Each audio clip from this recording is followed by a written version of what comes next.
Donald Trump is expected to announce that he's running for the White House again in just a few hours' time. The world's media has gathered at his Mar-a-Lago estate for the promised special announcement. And that's where we find our Washington correspondent, Annelise Nielsen. Annelise, you're in the thick of it there, so why now?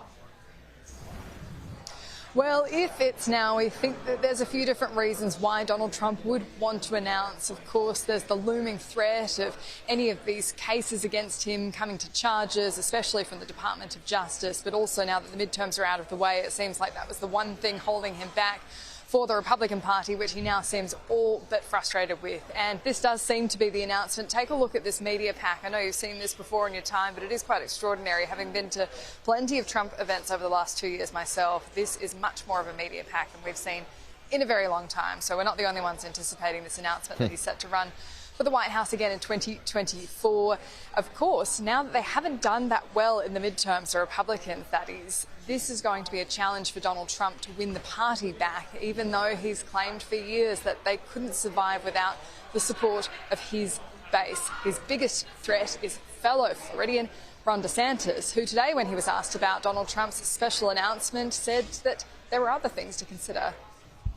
When you're leading, when you're getting things done, yeah, you take incoming fire. At the end of the day, I would just tell people to go check out the scoreboard from last Tuesday night.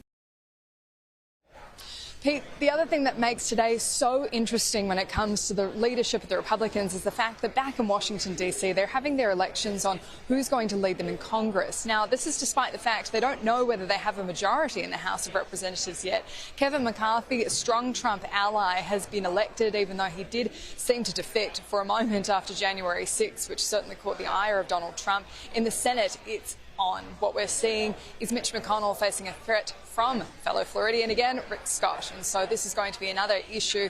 Mitch McConnell was very pointed during the midterms very early on, saying that if they lost, it was candidate quality that was going to cost them votes. That was a direct rebuke of Donald Trump intervening and putting his own candidates in, which for the most part have all done quite poorly. So this is game on for the Republicans. And it's the lead up to 2024 begins now. I mean, I was listening to what you're saying, Annelise, but I'm also just looking at your surrounds there, the decorations in Mar-a-Lago. Yeah, look at this. I've never been there. Here's a shot of the stage. Can you just describe what it's like in Mar-a-Lago?